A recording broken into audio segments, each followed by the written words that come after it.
Continuamos en la emisión de 13 en el juego y como les adelanté antes de irnos a la pausa comercial, entramos a la actividad del fútbol, Escuela Rush Soccer, y para tal efecto Giancarlo Salazar nos acompaña para platicarnos algunas estrategias y algunos tips que seguramente será importante en la aplicación, tanto en la formación deportiva como en la formación personal. Giancarlo, buenas noches. ¿Qué tal, Mario? Buenas noches. ¿Cómo estás, Tony? Buenas noches, gracias otra vez por la invitación al espacio.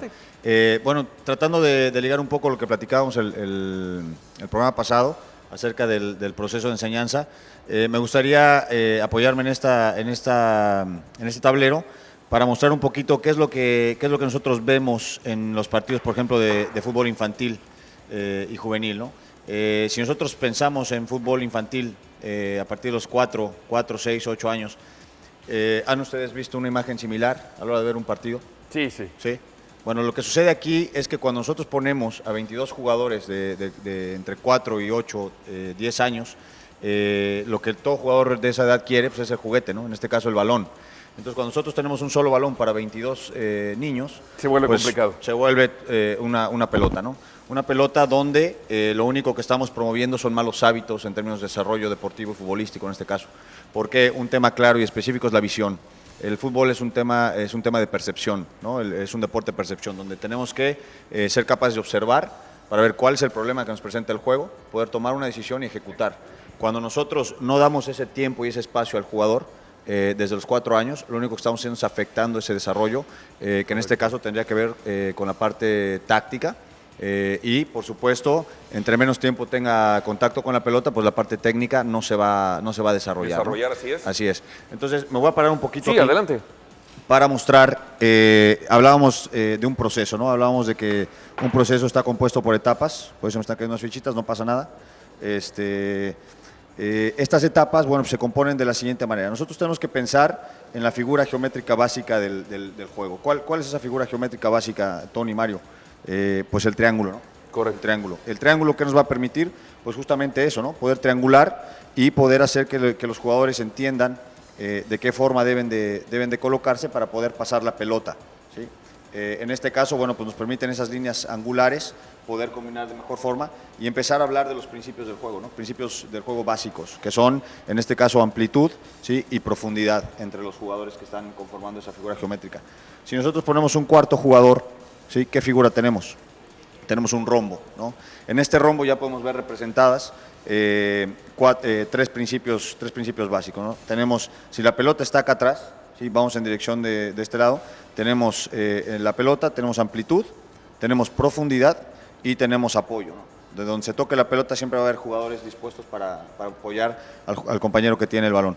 Si nosotros no hacemos que los jugadores de edades pequeñas empiecen a jugar en este formato 4 contra 4, 3 contra 3, ¿sí? Estamos empezando al revés, estamos llevando a los jugadores, si nosotros comparamos esto con la escuela, estamos llevando a los jugadores, en lugar de pasar por el kinder, la primaria, la secundaria, lo estamos llevando directamente a la universidad.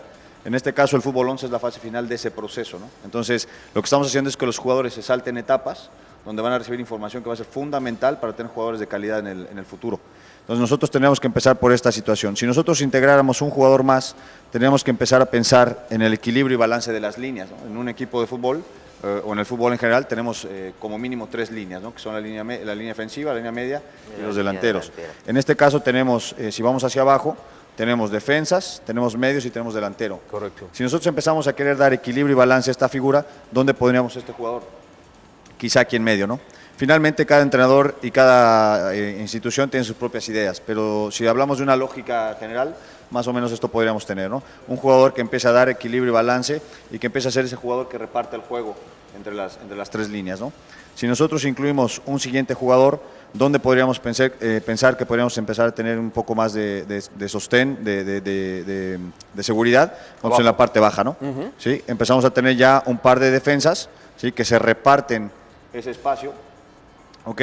Y empezamos a tener ya un poquito más de número de jugadores. Aquí tenemos un 2-3-1, que podría empezar a ser ya una formación dirigida hacia el 11 contra 11, ¿no? Un jugador más, bueno, pues podríamos colocarlo quizá adelante, ¿no, Tony? ¿Sí? Donde pudiéramos tener ya un par de delanteros que nos ayuden a cubrir un poco más de terreno a la hora de estar jugando esta bajo este formato. No nos olvidemos del portero. El portero siempre es un jugador que se olvida, ¿no? Generalmente cuando damos una formación siempre se dice jugamos 4-4-2. Bueno, y el portero, no, también cuenta, ¿no? Entonces el portero... Está fundamental además. Fundamental, de ahí parte, ¿no? Entonces siempre hablamos de 1-4-4-2, por lo menos así tendría que ser.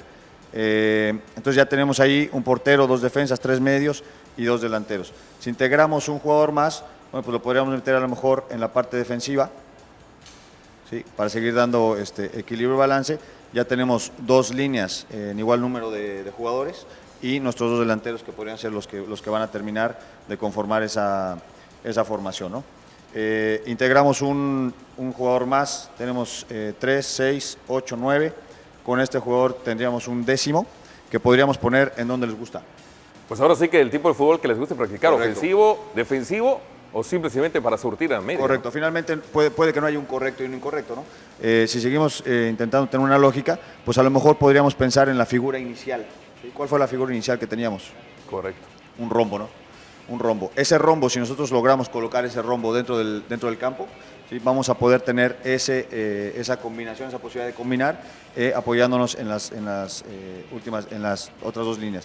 Y finalmente, el 11º jugador lo podemos poner en la parte baja y entonces construimos ese 4-4-2. Y ahí tienes un 4-4-2. Así es, un 4-4-2 que en formación ofensiva, ¿sí? Se vendría más o menos viendo una disposición parecida a esto, ¿no? Giancarlo, pues esto es parte de lo que vamos a tener justamente cada semana con apoyo de gráficas, con apoyo de maquetas. Yo quiero invitarlos a que estén pendientes porque Giancarlo se suma a este equipo de 13 en el juego de los miércoles por la noche. Nos va a estar dando tips, no solamente para aplicar a nivel deportivo, sino también para formación personal. Mario, un placer, gracias por la bienvenida. Me da mucho gusto poder estar con gente profesional como ustedes que tienen tantos años dedicado a esto. Sin duda que va a ser para mí una experiencia nueva, muy gratificante y de entrada les digo que estoy muy emocionado por poder participar con ustedes en Canal 13. Emocionados y el gusto también es parte de nosotros.